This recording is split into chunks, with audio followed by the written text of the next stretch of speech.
This is the 5th day. So when we ended the session in the last week, we started talking about object-oriented programming. We tried to kind of start writing a simple program which will help us to kind of understand more about what is object-oriented programming. So as I shared, I mean, even though we say Java is object-oriented programming, whether you are actually writing object-oriented programming is determined by how you are writing the code. So even if you write your program in a structured manner, as we saw the example where we wrote all the logic, data was kept separate and all that, it's still Java will work. But the question is, when we talk about an object-oriented programming, it also requires us to kind of understand how to write the concept, use the logic in a way where the program that we write is basically is an object-oriented programming. So we started with a simple concept of classes and an object. We try to kind of identify what is a class and what is an object. So anybody basically wanted to kind of explain what is a class and what is an object. Even before we do that, let's kind of start with our standard exercise. Anybody basically need the URL for the code collab, just in case you still don't have. We also talked about 3 problem challenges, just to remind you. The first one was how we can basically reverse a Java string. So the challenge is still open, and as I said, there is exciting prizes for the person who can solve the problem. If more than one person solves the problem, will basically the offer is valid for everyone. Second was how to create a number pyramid, something which looks like this. This was our second challenge. And the third one was to encrypt any text or any sentence, where when we give an input, each alphabet will be replaced with an alphabet from the reverse side. So A will get replaced by Z, B will get replaced by Y, in the same way all till the end. So we have 3 challenges. Some of you have already shared your code. As I said, feel free to Google, try to figure it out how you can find the problem, find the solution for the problem. But just make sure that you understand the logic, and you should have a compiling a program which will compile and execute. That's the requirement. Okay, so with that, let's get into the topic. So we were talking about classes and objects in the last session. We saw how to create a class, how to create an object. So before we basically get into this session, anybody wanted to share what is their understanding of class and what is their understanding of object? So class is like a set of functions, and then object is the function. Okay, that's Karthikeyan, right? Yes, sir. Yeah. Any other definitions?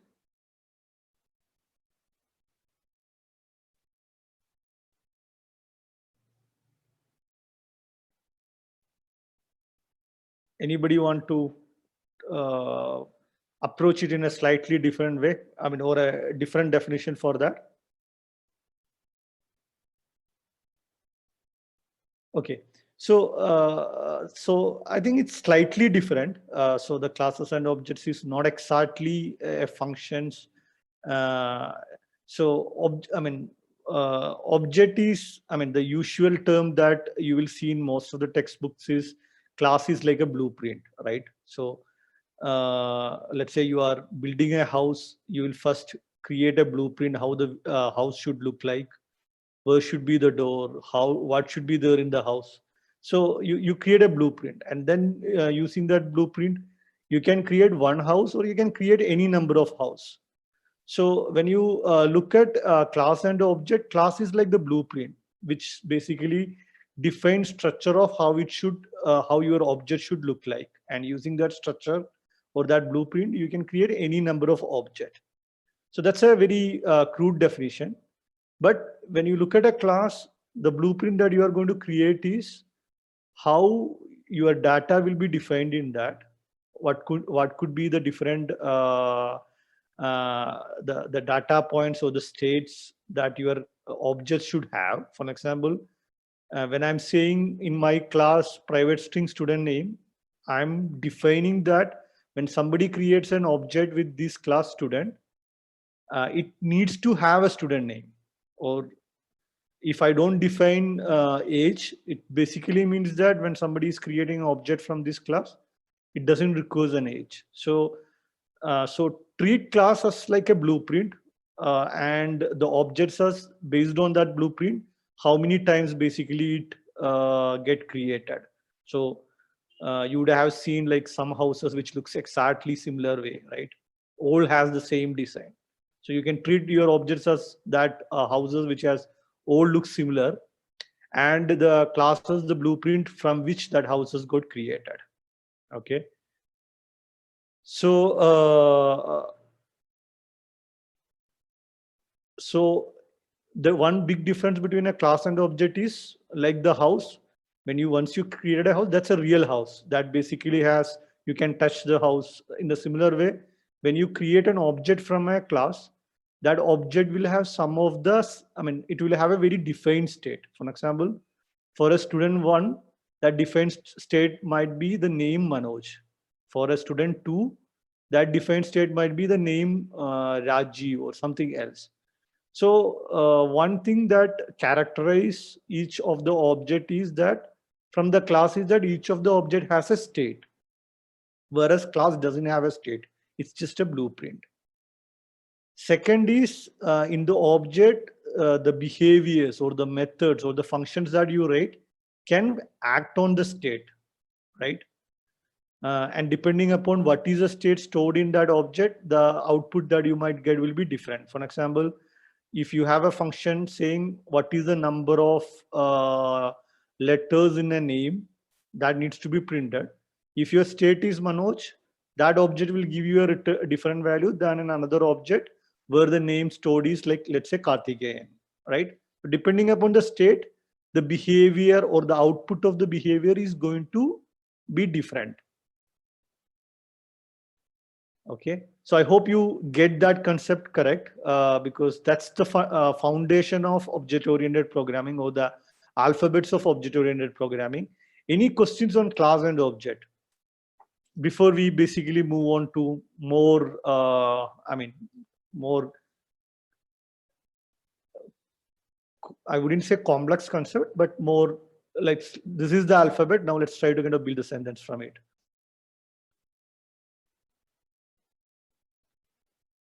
Okay, so I hope that part is clear. Now, when we created a class called student, and we try to kind of act on that. So I would like you to get introduced to one another concept before basically we get in. So when you write the class student, you saw that we wrote the name as private string student name, right?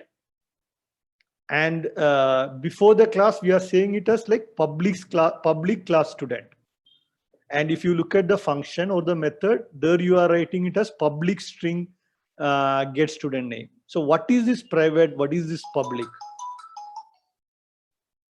Anybody has any suggestions, ideas? What is the difference between what does a public mean or what is a private means? Yeah, so public is anyone can access it. Private is you can only access it in the class or subclasses. Correct. So, I mean, one concept we will soon get to hear about is how Java ensures that the way the data handling is restricted and done it in a way where as a programmer we have the control over what people can do with that data or the state of that object. Whenever I say state, it just basically means that it's a variable with a value. So that's a state. So in the class student, when the student name is Manoj, that's we are creating an object with the status student name as Manoj. So in the similar way, we have a control over who can access that value, and we can control it. So when we say private, it means that the student name, the value of student name can be changed only within the class.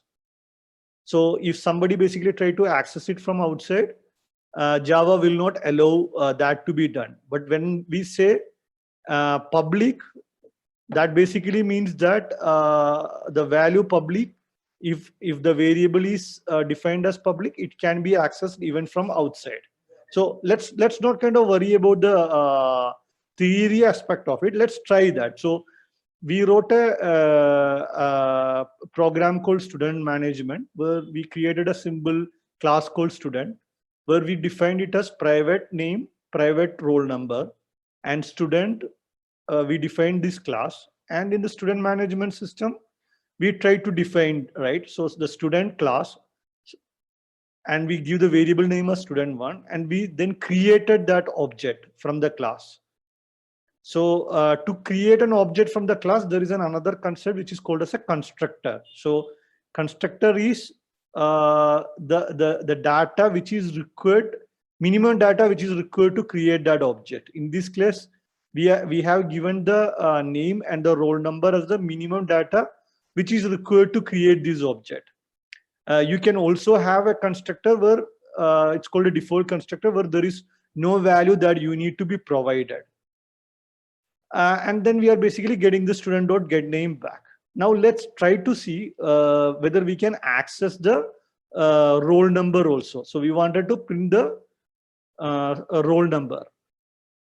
Sorry, we wanted to change the roll number. So let's say student.1 roll number is equal to 5. I'm changing the value of student.roll number to 5. Now, since I'm using IntelliJ, it immediately understands that this is going to create a compilation error. So it's already flagged saying that, no, you can't do that, because you have defined this variable as a private variable. So this private variable cannot be accessed outside the class. So if I run this program, it will run an error, and it clearly says that roll number has a private access in com.company.sessions5.student. So Java is saying, don't do that. I mean, since it's a private variable, you shouldn't be accessing it. Now, can I change this into public and access it? Yes, I can do that. So let's, just for the academic interest, let's change that into public and see if I can run the program again and change the value. So you could see that the program executed without any issue. And if I print the value of roll number, let's take student number 1 dot get roll number. So what do you think for student number 1? What would be the value that will be printed, 1 or 5?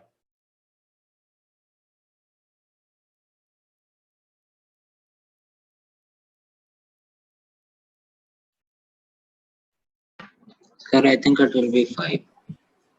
Okay. So let's run it.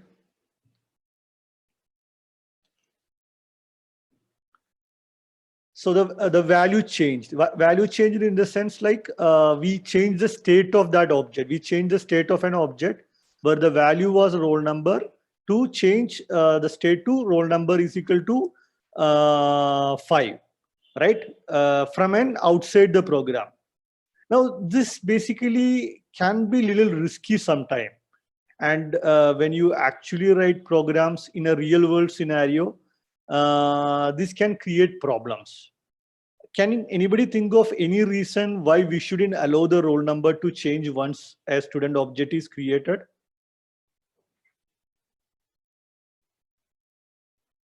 Because students will try to change the roll number to be incognito. Yeah, you are close. It might not be the student. For example, just think about A hacker may want to change stuff. Yeah, how come it doesn't even need to be a So hack? then the data will become wrong because there was already one student with roll number 1 and roll number 5. So if one changes to 5, then there will be some mistake in the data. Correct. So I will give you two ways to look at it, and both are important in the sense like, let's say you are running this program. Let's take a very, I mean, it might not exactly happen this way in a real world environment, but for the ease of understanding, let's think that you are developing a credit card management system. Okay. So the credit card information will be there in one system, or handled by even a different company, and maybe like the payment happens might be in a slightly might be happening in a different company.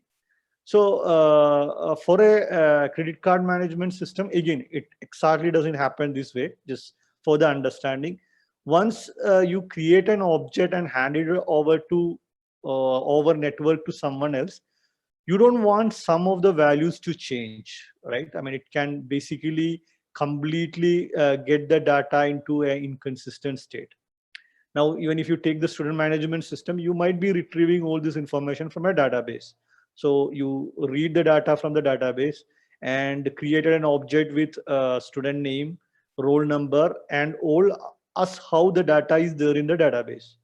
Now, once that basically goes to someone else who has to, let's say, just print their mark sheet or something like that, if they can manipulate the object, we can get into data inconsistent state. So as a programmer, when you are defining a system, it is important that you have the control over, once a class is designed and you let people create objects from that class, you as a programmer or a designer needs to have a clear understanding about what you should let others uh, I mean, what can you let others modify in the class? What you don't want others to modify in the class.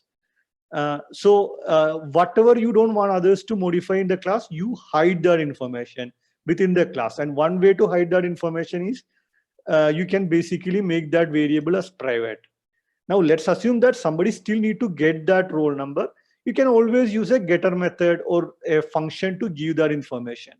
Let's say, and another advantage is, for example, let's say this is a credit card number. You don't want, when somebody is asking what is a credit card number, you don't want the entire credit card number to be shared with the student management class.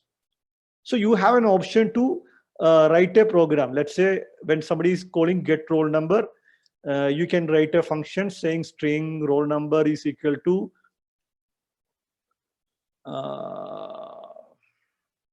so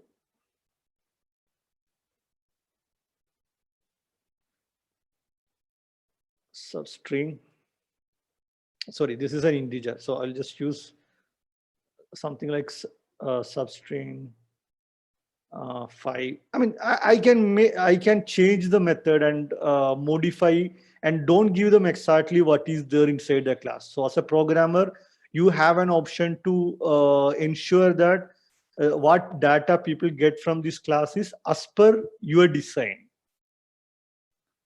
Is that clear? I mean, I hope that concept is clear, right? So because of this reason, Java provides you something called as an access modifiers. So you have private, there is public, and there is also a default,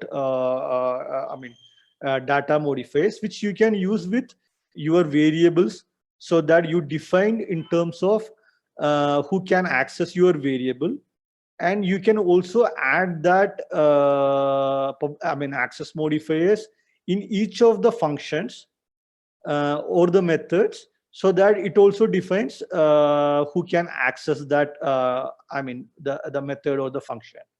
Generally, from a good object-oriented programming concept perspective, you will always define your variable as private, which means that when you are defining an object, when you are designing a class and creating an object from that, you make sure that only that class has the ability to modify data, and nobody outside that class has the capability to modify the data. So it works exactly the way you basically want that class or an object to work. This is a big difference from a structured way of programming, where the data and the functions are like not moving together. It's kind of separate.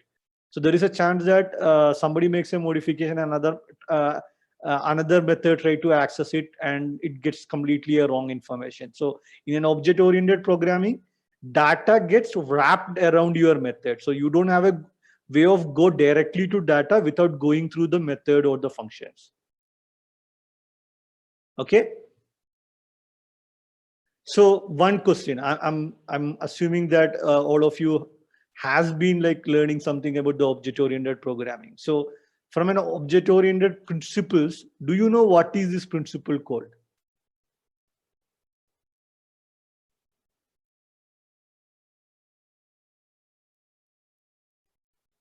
When you are doing this, making sure that you are wrapping data inside your method, you don't allowing anybody to change the data without the way you have defined. I mean, Access modifier. So access modifiers is what you call it as private. So that's basically a capability in Java, but object-oriented programming, as I said, nobody is preventing you to make it as public and write the code. You can still write the code in Java. But what we are trying to do is we are trying to learn the concept of object-oriented programming and try to implement it using Java. So what is this concept in object-oriented which says that it is a good practice to define all variables as a private variables? Data should be always wrapped by methods, and you shouldn't allow others to change the state. It should be, I mean, lying within your class or within your object. Okay, let me ask that question in a different way. What all are the various principles of object-oriented programming you have heard about?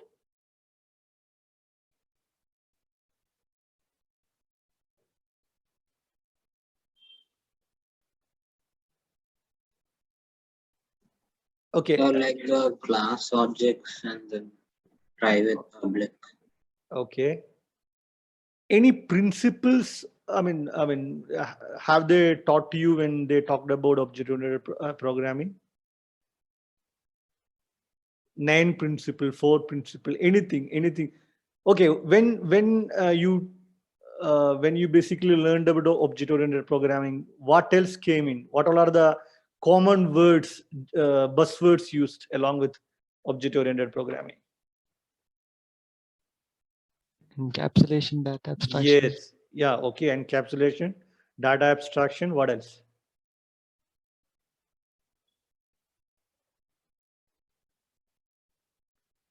Who said that? Encapsulation and data abstraction? Sir Remiel. Remiel. Okay. What else, Remiel?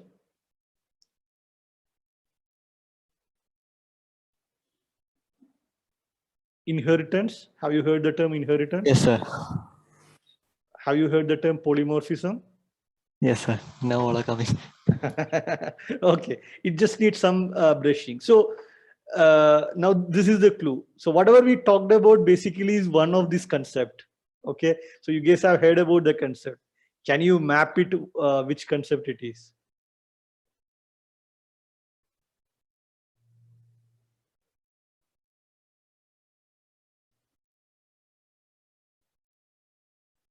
Okay, so what we are talking about here is actually what is called as an encapsulation, right? So what is the definition of an encapsulation? Okay, anyway, let's not worry about the definition, the book definition. Wrapping the data and the functions into one variable. Okay, I believe there is a bigger textbook definition, but this is, data encapsulation or encapsulation in an object-oriented programming. Okay, so will not worry about the textbook definition, but what you are trying to do is when you are designing a class as a programmer, again, remember, this is not Java is enforcing you to do. You are trying to implement the concept of object-oriented programming into writing a program. So you are writing in a program, a code in a way, when you design your class, you are ensuring that your variables, which will hold the data, cannot be changed outside the class. So if you have to change, it has to go through the functions or the method you designed. So That's what is called encapsulation. Okay.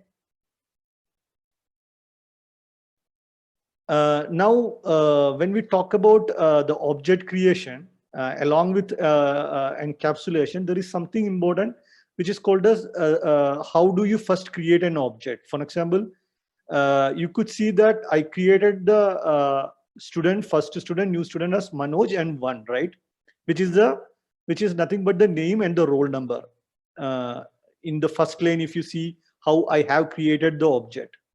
So if you look at that lane, it starts with the class name, then the variable, which will hold the object that we are going to create based on that class.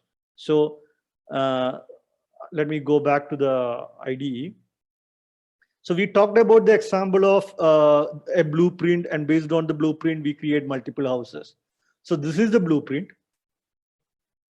We are saying we need to create an object based on this blueprint, and that object will be available here, which is the variable, and you are creating that object. This is actually the process of you creating that house.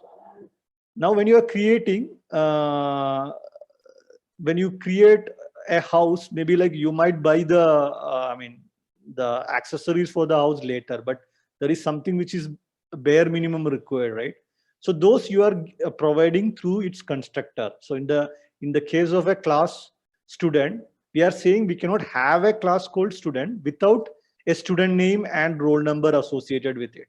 So in any school, because you are trying to develop a student management system, and when you are trying to develop a student management system, you are looking at, okay, my program needs to be used by multiple schools, and every school, when you have a student, that student should have a roll number, and that student will have a name. Maybe he might have a class might be associated with him. Maybe we might add a class teacher who of the class he belongs. Those informations are not mandatory, but if a student needs to be there in a school, he should have a bare minimum information of the name and the roll number, and that's something that you are defining. That's not something the program is enforcing you, but depending upon how you are developing your program, how you are designing your code, you are making the decision that my class should have minimum minimum the student name and the roll number available.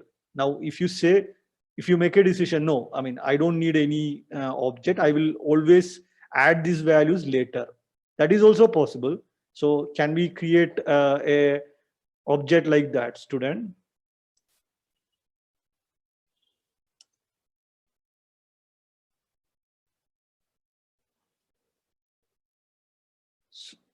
So that's basically with an empty constructor or default constructor. Will this work?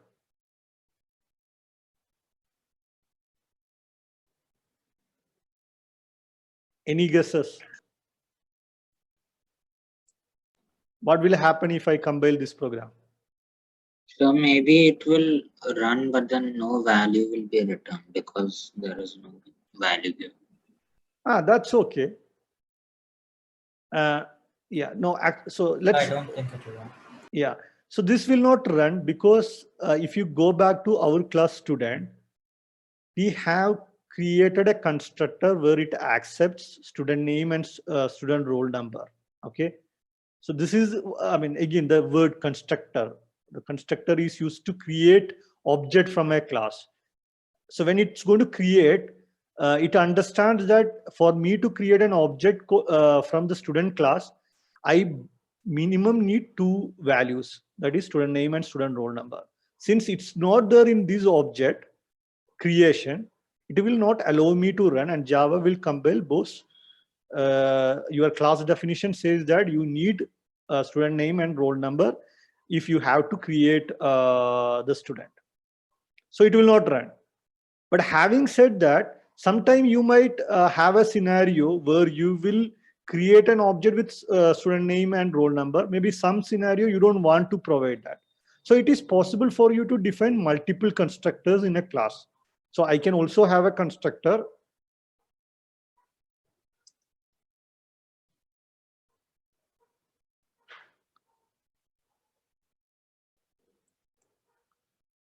okay, where no value is given. Okay, but what happens if in these cases both this will become, if somebody is try to so now Java will allow me to compile and run. There is no problem in Java running, because Java looks at, okay, in line number 8, this fellow is trying to create a student with no value provided. Goes to the class definition. Yes, this class supports empty values also. But if I run this, now it will run. So which basically means that there is no compile time issues. The program will run smoothly. I will get value. But there will be a problem if I try to get some value from this, right? So let's say I try to get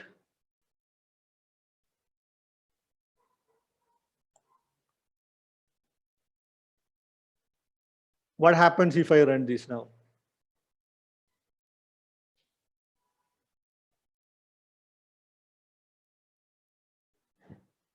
Any guess?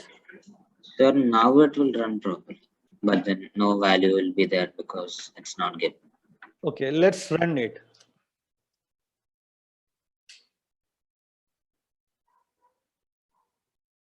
So what happened was that it returned null as a value because we haven't defined any value to this.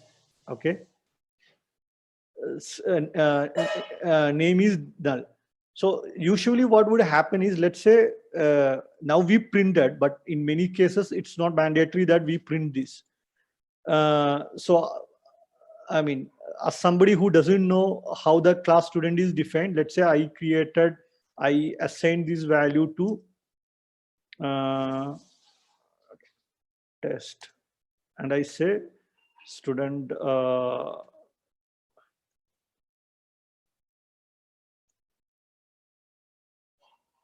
3 dot get name, and then I wrote a program saying what is the length of this name. Okay. Now the problem is, at this point, if I run compile, it will happen, but when I run, it throws an exception.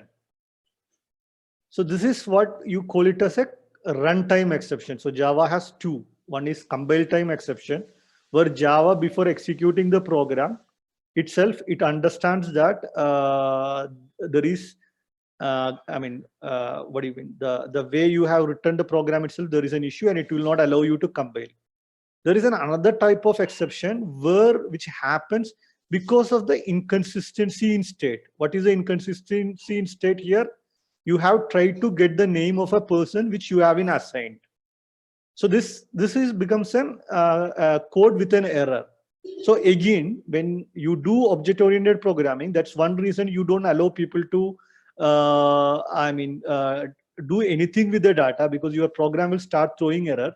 So if you are creating a constructor here, the best practice is either you define this value yourself, saying no value, empty string, so that it doesn't throw an error. So there is some value which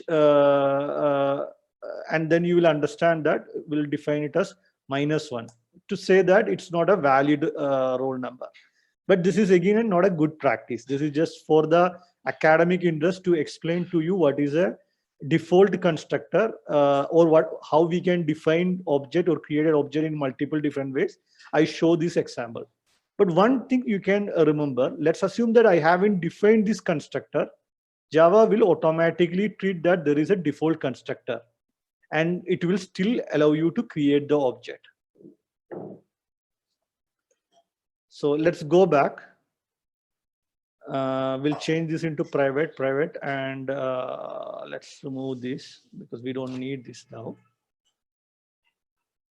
Okay, so just to summarize, what we saw so far is we try to define, understand what is a class. So class is your design blueprint about how the object should look like.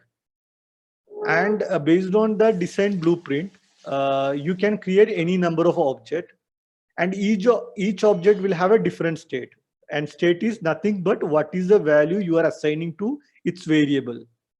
So if an object is assigned the value Manoj, that's a different object. That's like student number 1. When you assign the value Raju, it become a different object where the value is Raju. Okay. So we saw 3 concepts so far. We understood what is a class. We understood what is an object.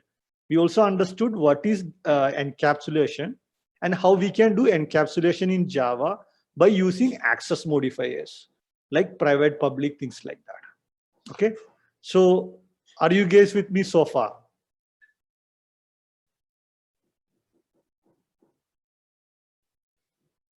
Silence. So feel free to ask questions. If there is anything that you are not clear, let's kind of get that clarified before we get into the next stage.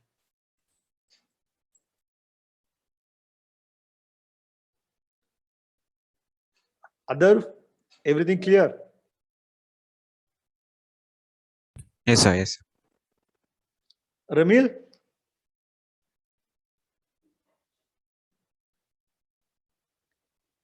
Yes, sir. Okay, Ramil doesn't doesn't sound very confident. Okay, fine. So no problem. Stop me anytime if you are not able to understand this part. Now we talked about object creation.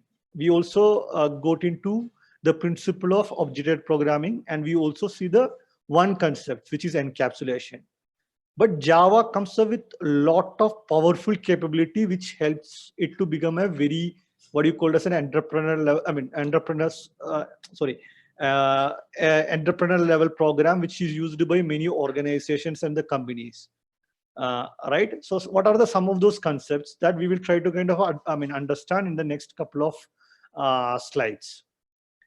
We already talked about encapsulation, where we are trying to hide the internal representation. Internal representation is nothing but the data and the value associated with that object, right? So if I assign the roll number as 1, I don't want an external program to change that value. So I define the rules in which that state can be changed through my methods. So they can change only by calling the methods, because I make all my variable as private. Okay, so we saw the access modifiers also, which will help us to do that. We also saw constructors, which will help us to kind of define the value in the beginning. Okay, so we are going to get into the next concept, but I think it would be much easier for us to do that by actually writing a program and then understand that. I hope all of you been able to write the program till what we have done so far, like having a student class with name and roll number, a constructor and a student management system in which we are basically able to call these classes.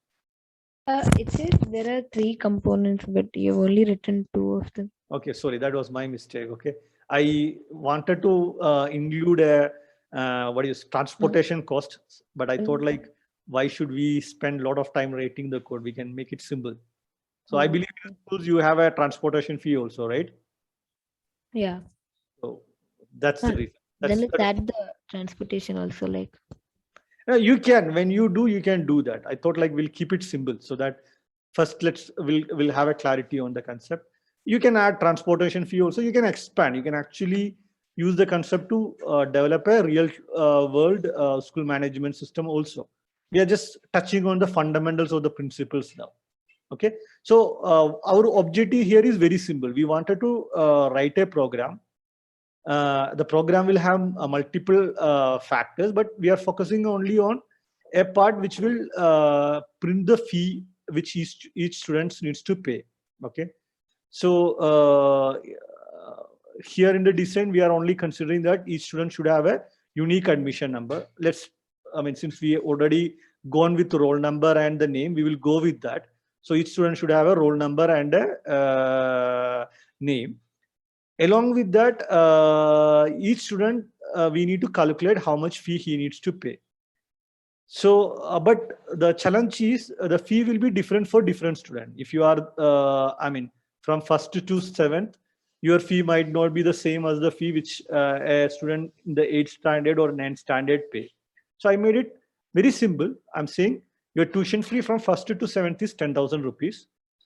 And your tuition fee from 8 to 10 is 15,000 rupees, right?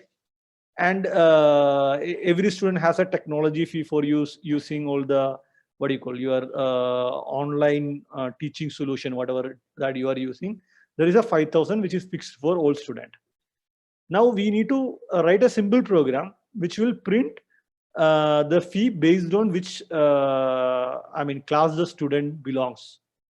Now, in a structured way of programming, you would write a variable saying, okay, class, and then look at what class it is. And then wherever you are sending it, you have to send all the value. But object-oriented programming, it addresses this in a completely different way. So to start with, let's do it in a dirty way and then try to make it a little better. So the first thing that you can do is, like you had a student and a student management system, I can create a class called high school student.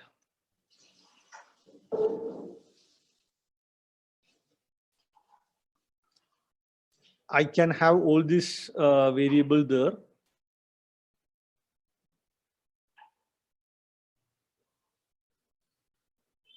And I can add, sorry, high school. And I can add two more variables for the fee, private int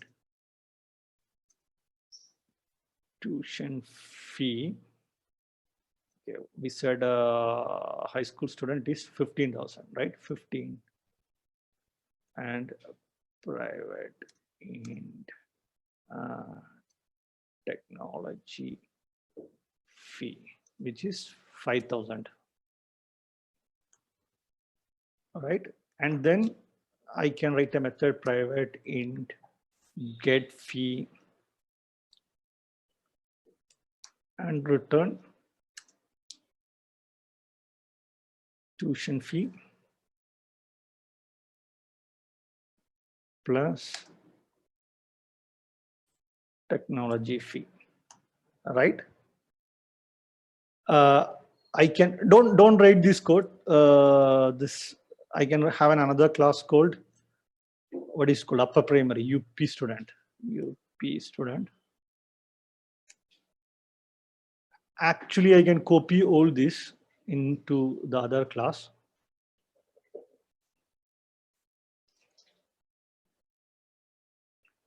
I need to change this into UP student. Only difference is tuition fee is 10,000, right? And in my student management system, instead of student, I can say he is high school student.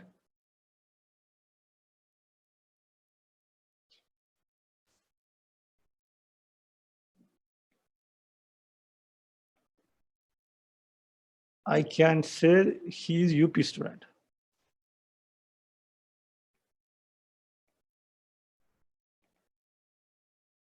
Now, if I run the program,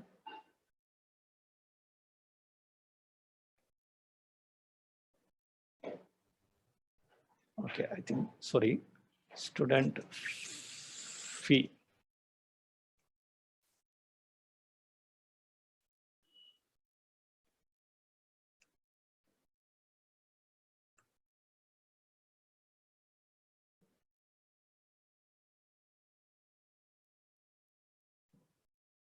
So what was the high school student get fee?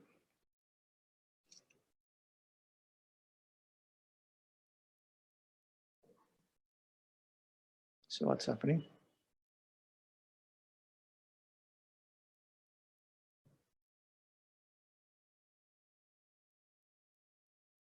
Okay, I defined it as private. I need to make it public. Then only I can access it there. And student 2.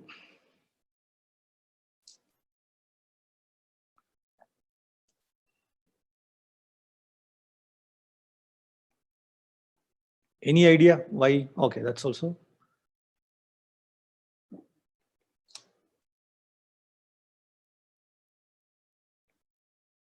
Okay, let's run the program.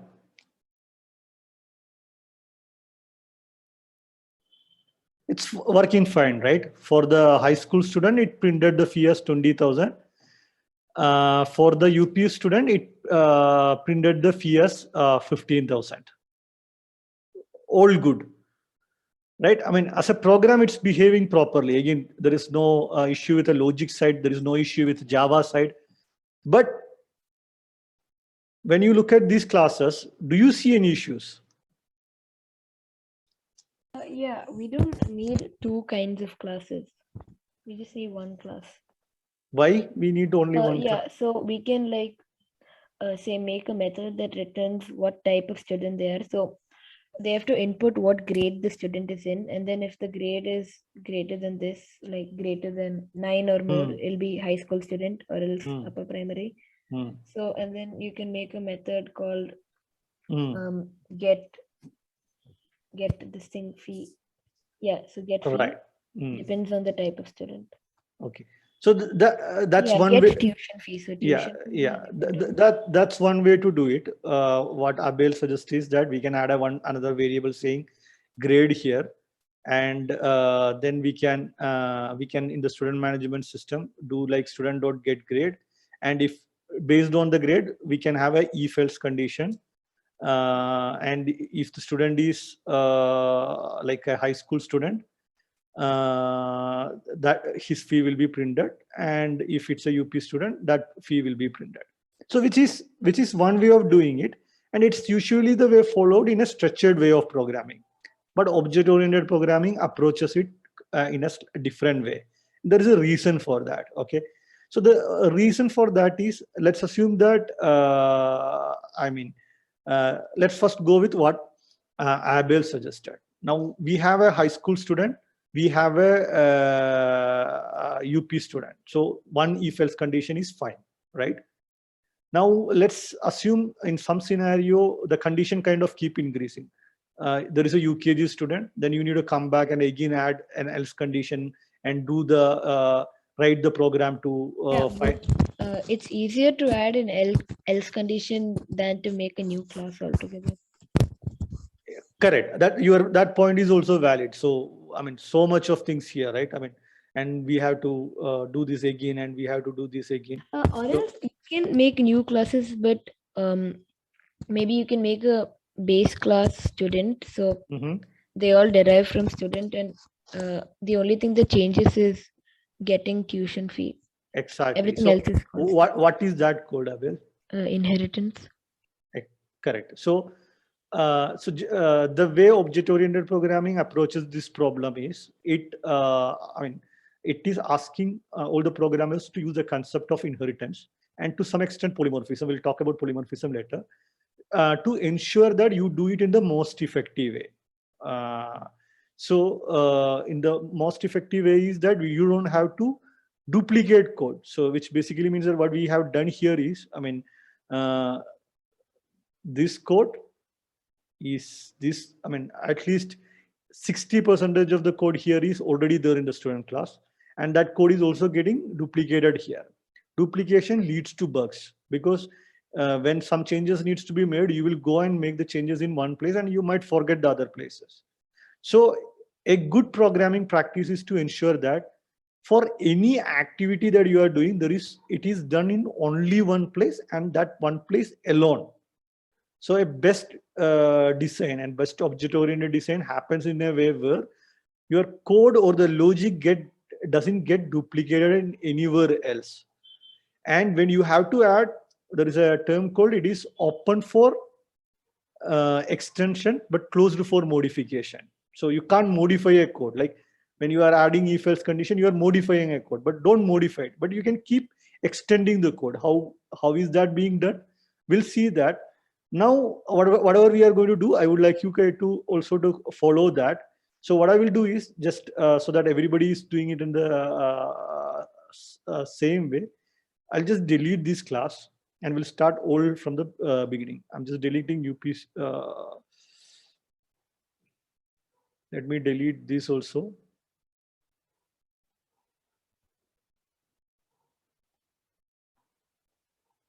And this might create a problem, but let's not do this. Worry about this right now.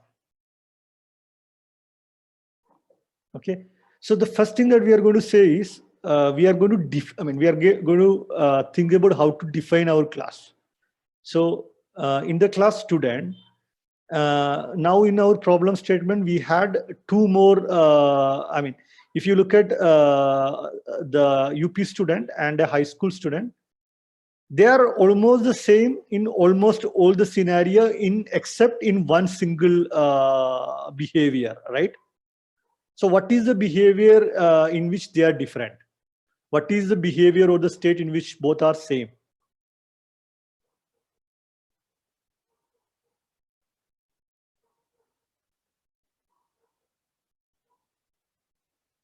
Any guesses?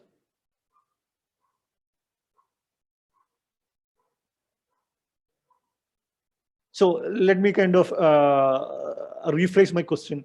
And for both a high school student and for both for a UP student, there will be some variable which is going to remain the same. Which all are these variables?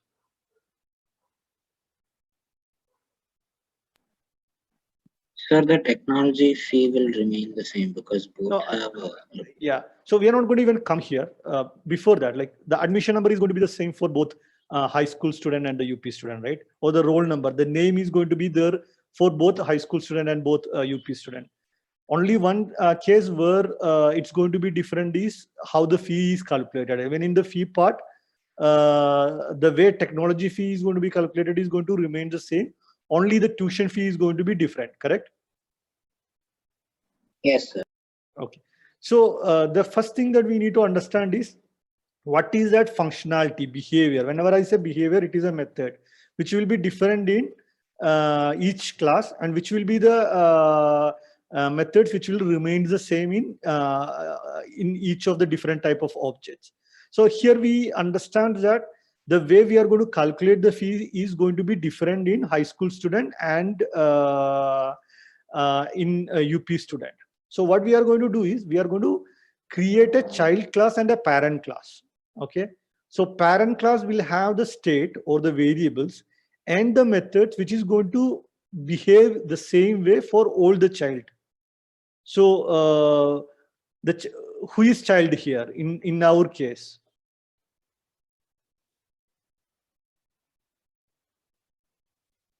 So we have now like a student class.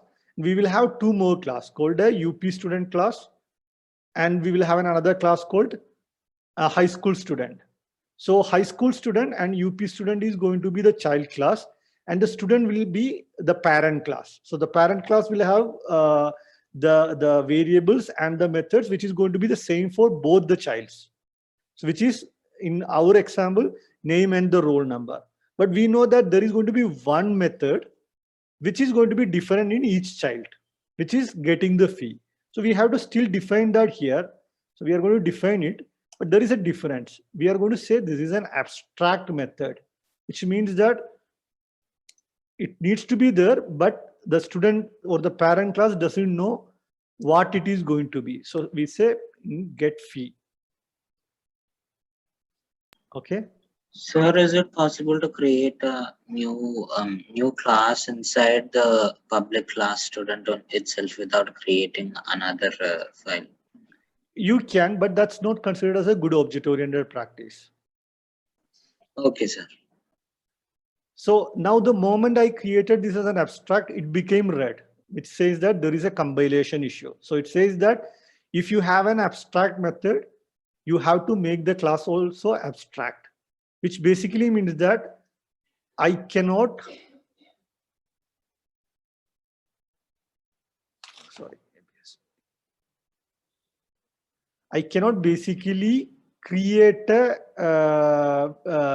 I cannot create an object from this class because there is something which is still undefined. Let's say now if I say student, student one, new student.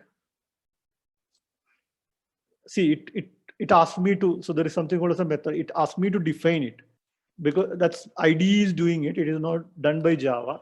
But let's say if I try to do this, where I give even the name,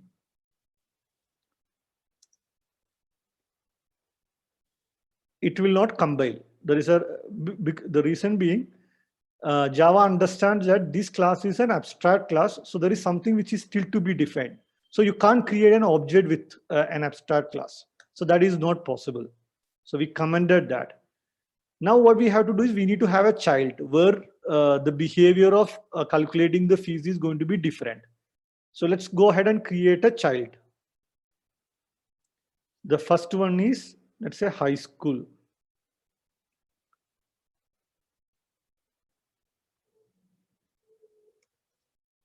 And we have to say to tell Java that this is a child of student. We have to say extend student. So the moment I do that, the ID, again, it's not Java, the ID is telling this is an abstract class. So why don't you go ahead and create the method which was not defined in the parent class. So it itself is saying, go ahead and define it, get fee. Okay.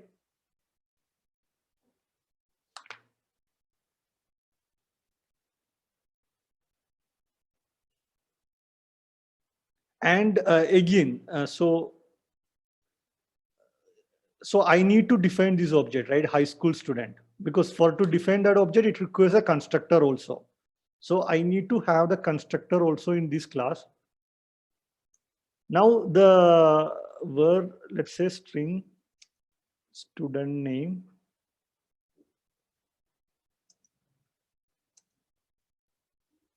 Roll number. We'll just give it as 2 just to know that this is the now we don't have to create this. The student name 2 and roll number 2 is not there inside this class. It's in the parent student class, right?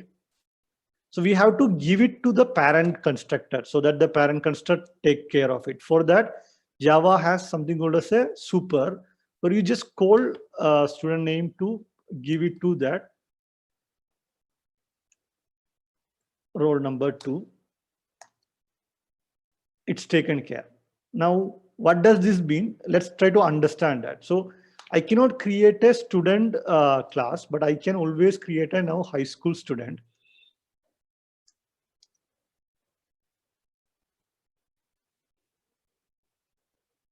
And say new high school student.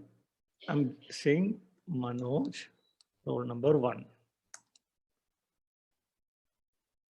Say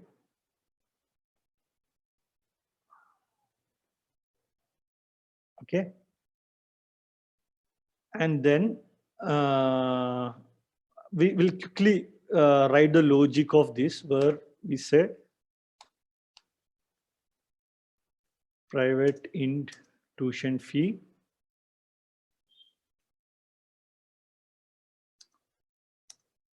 how much was that? 10,000, 15,000.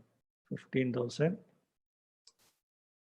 private int technology fee 5,000 return tuition fee plus tech fee. Now in my school management class, I'm going to call 2 method, sout v high school student dot get name, sout v high school student dot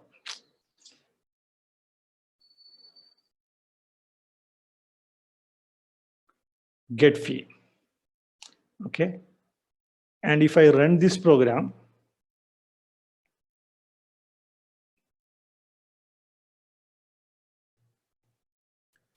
it is printing the name also, it is printing the fee also for the high school student correctly. Now what happened in the high school student class, we didn't duplicate any of the code which is here. So we avoid that duplication completely. At the same time, the functions which are available in the parent class is accessible to the high school student class also, because we are extending the student. So Java knows that. Java takes whatever is the parent behavior, it executes that. At the same time, the abstract method, it takes from here. Just for us to understand a bit, let's do one thing, because we are We'll create a debug point here. Okay. We'll create a debug point here. We'll create a debug point here. And we'll create a debug point here. Okay. Just to understand how the program is getting executed. We'll click here, write debug. So what is happening first? It first goes to high school student super into the constructor because it's creating the object, and to create the object, student name and roll number is required. Fine. So then what happens? It's called super. So it goes to the parent class and set the value of student name in this variable, C Manoj, and student roll number, it sets in the roll number variable. Then from the parent class, it comes back to the class, and then you are calling get name method. Get name is defined where it's in the parent class, and it is not defined in the high school student. So it goes to the parent class and call the get name from there. Then you are calling get fee, which is there in the parent class. So the get fees get called from the parent class. So this way, what we were able to do is we are able to completely eliminate writing the codes again and again, and was able to, one second.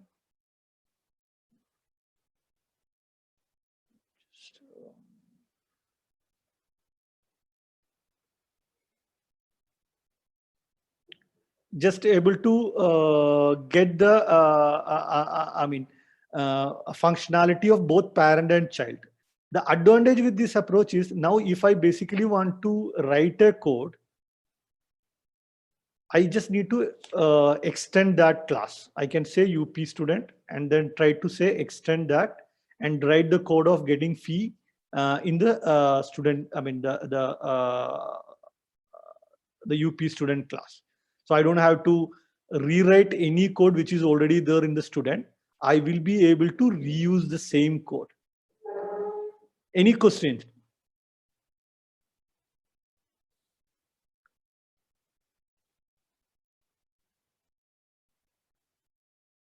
So does that mean everybody is clear about this part? Yeah. Okay. So before we get into the next part, which is going to be one more concept which is going to get introduced, I would request you to kind of write a code where you have a high school student which extends the student. Feel free to ask me to switch between the screens.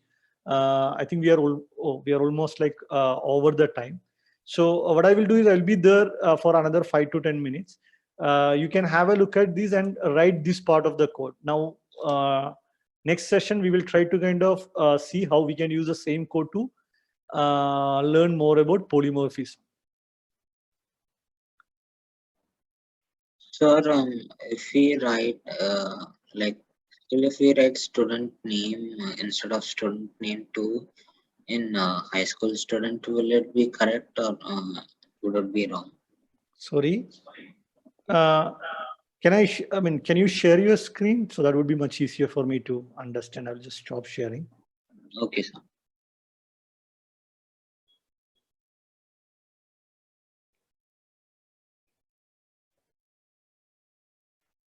Okay, so there are a couple of problems with this.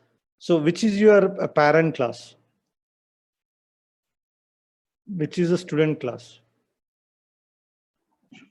Oh, sorry, sir. I didn't know I was mute. Sir, I was just asking if this student name, if we instead of writing student name, instead of writing student name, if we write student name in high school student, would I get an error or would the code be function? That you are defining, you can write any value that you want, but the thing is, if you look at the line number 4.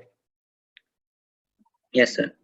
So you are trying to create a constructor inside the main method. So the first thing is, can I see the student class where you have written the student class? You have said extend student. Have you written the student class? No, sir, I didn't Okay. work on this. So, okay. 1 second. So can you stop sharing? Yes, sir. So one important thing, and thanks for Karthikeyan to kind of bring that into notice. So the way there is a order in which you need to write the class. Okay. So this is the first code that you have to write, where the student needs to be written first, right? Because that's the base class or the parent class. Then you create a child class which extend the parent class. And your public static void main is in a third class, which is the utility class from where you are going to make use of this object.